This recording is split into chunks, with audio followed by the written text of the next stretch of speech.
students. Today we discuss the next topic in major and extracellular electrolytes. The next compound or next topic is ammonium chloride and its injections. जो हमने already discussed कर रखा है under respiratory systems, expectorant and emetics में ammonium chloride को as example हम लोग फिर से डिस्कस करेंगे। जो अमोनियम क्लोराइड है इसका जो मॉलिक्यूलर फॉर्मूला है वो कितना है हमारे पास NH4Cl।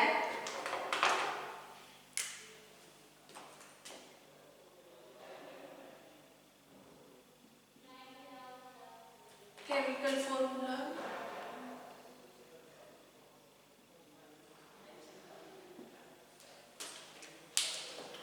NH4Cl and the molecular weight is 53.49। जो प्रेपरेशन है मेथड ऑफ प्रेपरेशन है इसमें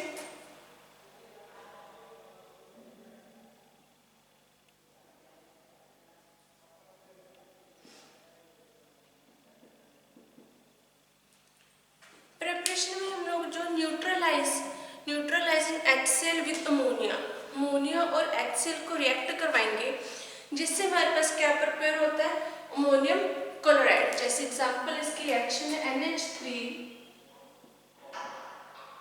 प्लस HCl। हमारे पास यहाँ पर प्रोडक्ट क्या बनेगा NH4Cl। ये हमारे पास प्रोडक्ट बनेगा एज अमोनियम क्लोराइड। नेक्स्ट इसकी फिजिकल प्रॉपर्टीज है it is colourless white crystalline powder.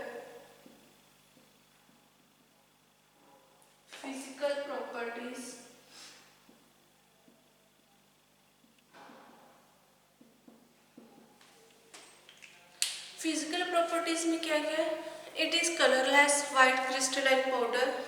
Hygroscopic ये हाइग्रोस्कोपिक इन नेचर है मॉइस्चर गेन कर लेते हैं इसलिए हम लोग जो इसको स्टोर करेंगे वो करेंगे एयर टाइट कंटेनर में कि जो हमारा जो कंपाउंड है वो डिटेरियोरेट ना हो सके। इसमें फर्स्ट है it is colourless white crystalline powder hygroscopic in nature odourless and इसके बाद जो है and cooling saline taste. Cooling saline taste इसका जो है टेस्ट है एक ऑर्डरलेस है ये हाइग्रोस्कोपिक है कलरलेस या फिर हमारे पास जो सेकंड है it is white crystalline in powder की फॉर्म में हमारे पास प्रेजेंट है। सेकंड है इसकी जो सॉल्युबिलिटी क्या है it is freely soluble in water और जो हमारा कंपाउंड है वो स्प्रिंगली सोल्यूबल किस में है अल्कोहल में। नेक्स्ट है स्टोरेज हाइग्रोस्कोपिक इन नेचर होने के कारण हम लोग जो इसको स्टोर किस में करेंगे stored in tightly closed containers में। नेक्स्ट इसके यूज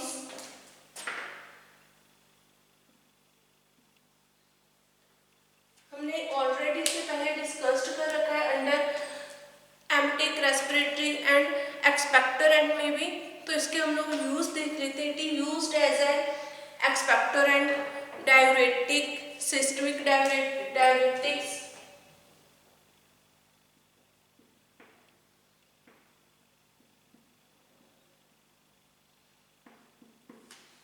तो सेकंड इसका use it used in diuretic. Third हम लोग इसका यूज करते हैं सिस्टमिक अल्किलोसिस के लिए।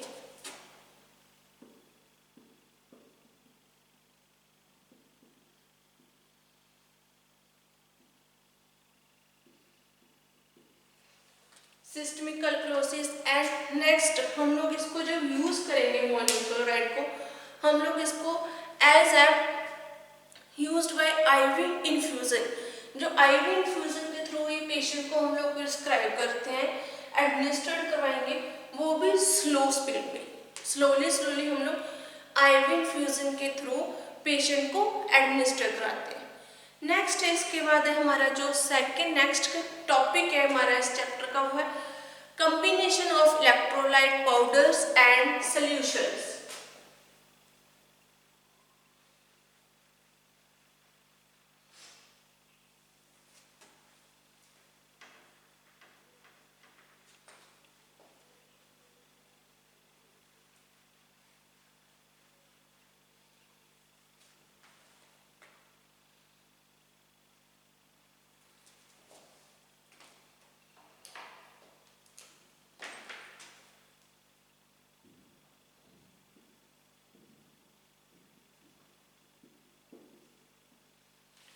combinations of oral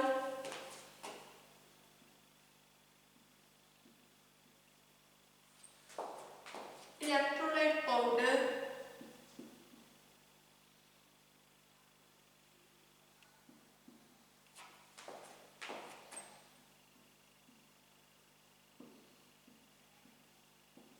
and solutions.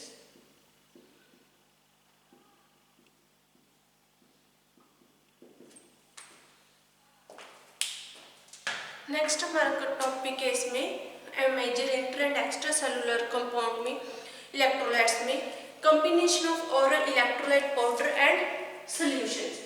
इसमें फर्स्ट वन है कि these are used to supplement H2O and electrolyte before serious fluid losses.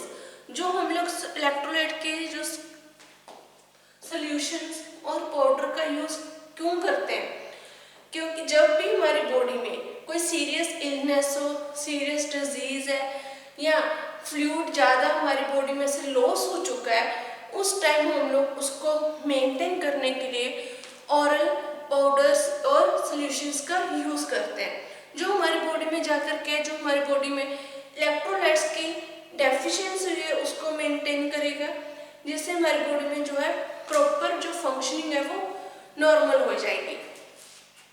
अब इसमें क्या है, जो हमारी बॉडी में वाटर का लॉस होता है, इलेक्ट्रोलाइट्स का लॉस होता है, उसकी डेफिशिएंसी को मेंटेन करने के लिए हम लोग यूज करते हैं और इलेक्ट्रोलाइट्स पाउडर्स एंड सॉल्यूशंस।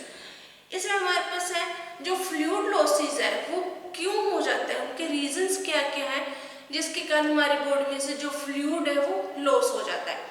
इसमें फर्स्ट वन जो हमारा मेन इंपॉर्टेंट जो रीजन है वो है, जो कॉमन रीजन है वो है फर्स्ट वन डायरिया, सेकंड है and other conditions which excessive fluid loss. और भी बहुत सी कंडीशंस हो सकती हैं जिसके कारण हमारी बॉडी में से जो है जो फ्लूइड है उसका बहुत ज़्यादा लॉस हो रहा है, बट मेन जो हमारा जो मेन रीजन है वो है हमारा एक डायरिया।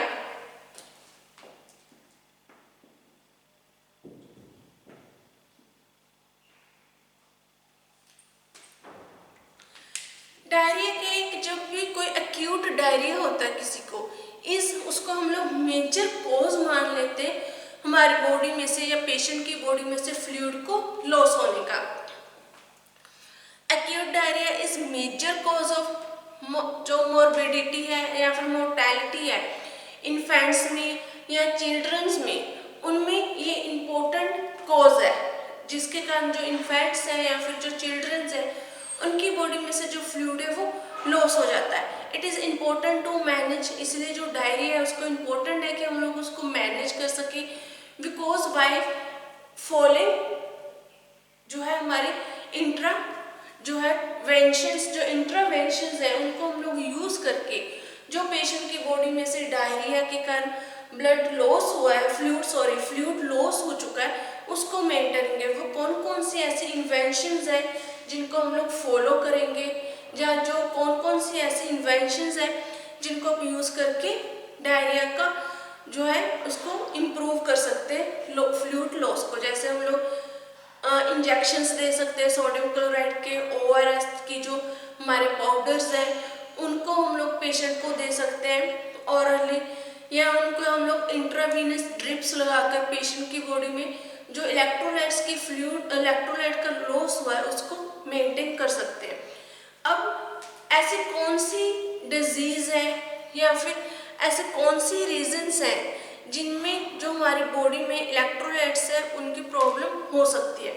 फर्स्ट वन है उसका fluid and electrolyte management.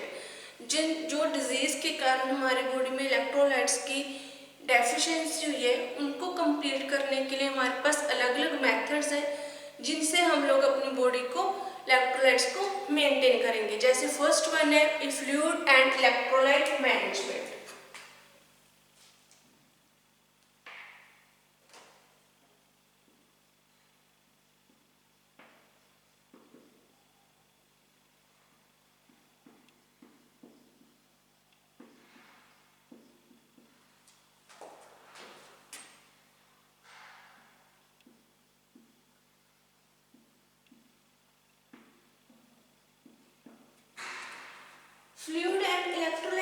Management में क्या है कि जो हमारी बॉडी में इंट्रासेलुलर एक्स्ट्रा सेलुलर जो फ्लूइड्स होते हैं, अगर उनमें से उनको लॉस हो चुका है हमारी बॉडी में, तो उसको मेंटेन करने के लिए हम लोग सोडियम पोटाशियम क्लोराइड्स के जो है हमारे इलेक्ट्रोलाइट्स हैं उनको यूज़ करेंगे। उनके यूज़ से जो हमारे बॉडी में फ्लूइड्स हैं उनकी जो है डेफिशिएंसी है वो मेंटेन होगी। उनको मेंटेन करने के लिए हम लोग इंट्रावीनस जो है ड्रिप्स लगा सकते हैं सोडियम पोटाशियम कॉम्बिनेशन की, जो हमने पहले एग्जाम्पल्स में स्टडी किया है कि कौन कौन से ऐसे एग्जाम्पल्स हैं जो हम लोग मेंटेन करते हैं हमारी बॉडी के फिजियोलॉजिकल एसिड बेस को मेंटेन करने के लिए, या फिर हमारी बॉडी में जो इलेक्ट्रोलाइट्स के लॉस हुआ है डेफिशिएंसी हुई है उसको मेंटेन करने के लिए। फर्स्ट है fluid and electrolyte management, second है nutritional management,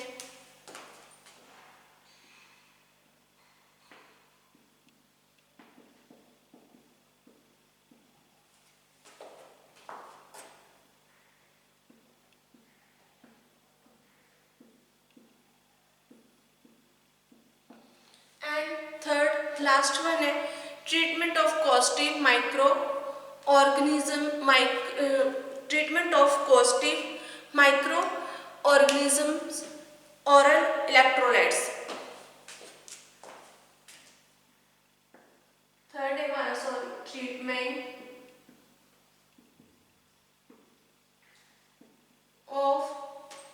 treatment of causative micro organisms.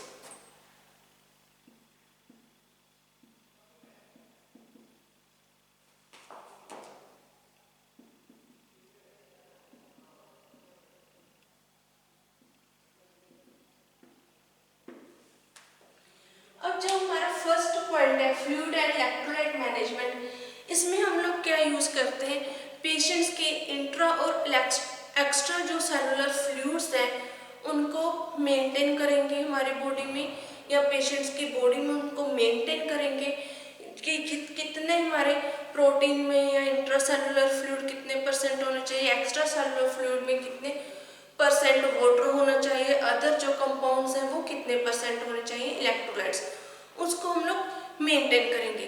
Second है हमारे पास न्यूट्रिशनल मैनेजमेंट।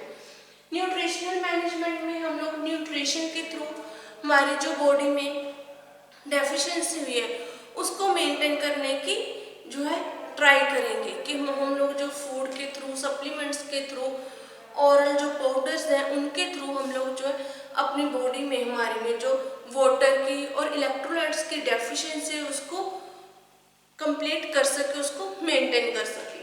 थर्ड वन है treatment of causative micro organism.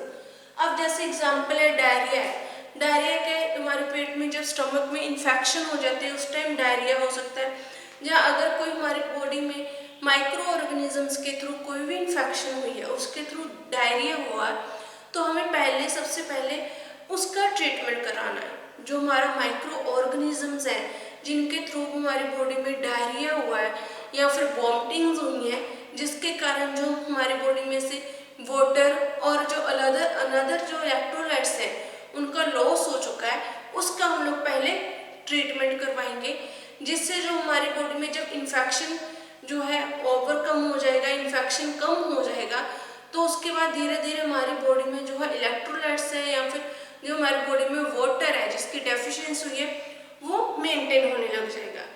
ये नहीं है कि हम लोग जैसे किसी को डायरिया की प्रॉब्लम भी चल रही है, वो अपना जो डिजीज है डायरिया उसका ट्रीटमेंट नहीं ले रहा है और वो हमारा जो ORS है या फ्लूइड्स है उनका यूज कर रहा है, उससे क्या होगा, उसकी बॉडी में मेंटेनिंग नहीं होगी वाटर की और इलेक्ट्रोलाइट्स की, क्योंकि उससे सबसे पहले अपनी जो डिजीज है उसका ट्रीटमेंट करवाना है, जिसके कारण जो पेशेंट है उसको आगे जो बॉडी है उसमें और ज़्यादा लॉस ना हो।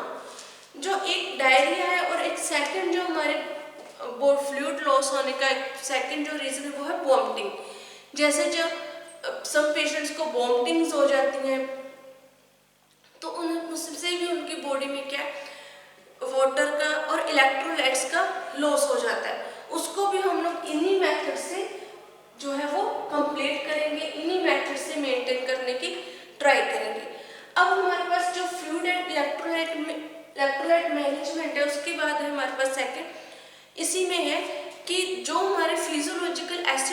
फ्लूइड्स होते हैं उनमें हम लोग जिसमें क्लोरीन या फिर सोडियम है, इनकी ज़्यादा डेफिशिएंसी हो जाती है जब हमारी बॉडी में, तो उसको मेंटेन करने के लिए हम लोग होम रेमेडीज भी यूज़ कर सकते हैं।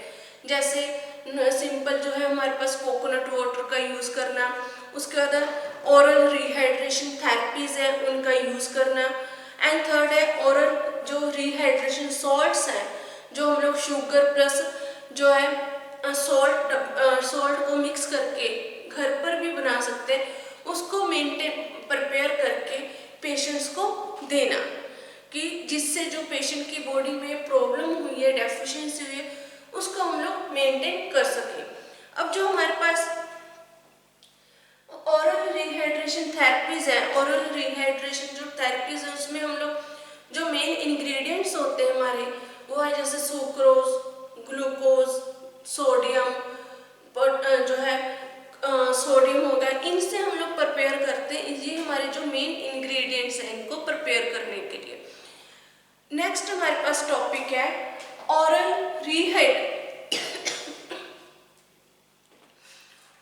Electrolyte preparation.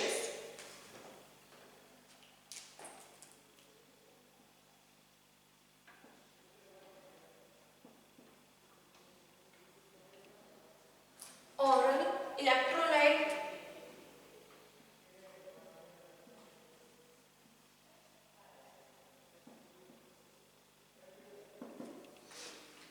अब जो हमने प्रेपरेशंस प्रिपेयर किए हैं, जो हमने ये कॉम्बिनेशन ऑफ इलेक्ट्रोलाइट पाउडर में जो स्टडी करेंगे आगे, वो है oral electrolyte preparations. Oral electrolyte preparation जैसे हमारे मार्केट में many preparations are available in our market related to oral electrolyte preparations. इसमें हम लोग जो मोस्ट ऑफ देम जो हम लोग यूज करते हैं, most of them the compositions same near in the WHO compositions। जो हमारे हम लोग प्रिपेयर करते हैं, जो मार्केट में अवेलेबल है हमारे पास इलेक्ट्रोलाइट्स की प्रिपरेशंस अवेलेबल है, उनकी कंपोजिशन क्या है, मोस्टली WHO की कंपोजिशन की तरह सेम नहीं होती। WHO की कंपोजिशन जो है हमारे पास कंपोजिशन जो है वो, और मार्केट जो हमारे मार्केट के अंदर जो ड्रग्स आते हैं उनकी जो कंपोजिशन है वो थोड़ी अलग अलग होती है, but near about WHO compositions. अब जो WHO की कंपोजिशंस है वो मेनली हम लोग किनको देते हैं, जो हमारे एथलीट्स होते हैं, जो एथलीट्स हैं, प्लेयर्स हैं, उनको हम लोग प्रिस्क्राइब करते हैं, क्योंकि उनको जो पिच थ्रस्ट है एकदम से उसको ट्रीट करने के लिए हम लोग जो WHO की कंपोजिशंस की ओरल रिहाइड्रेशन या ओरल इलेक्ट्रोलाइट की जो प्रेपरेशंस है वो यूज करेंगे। नॉर्मली जो हमारे इलेक्ट्रोलाइट्स की प्रेपरेशंस है उनमें सोडियम, पोटाशियम, कैल्शियम, ये सारे जो इंग्रेडिएंट्स हैं, मेन इंग्रेडिएंट्स हैं, वो इन्वॉल्व होते हैं। ये था हमारा chapter major intra and extra cellular electrolytes. ये हमारा चैप्टर यहीं पर फिनिश हो गया, और ये टॉपिक भी फिनिश हो गया, और लेक्चर जो हमारा चैप्टर है वो भी फिनिश हो गया। नेक्स्ट लेक्चर में हम लोग नेक्स्ट चैप्टर जो है वो स्टार्ट करेंगे। Thank you.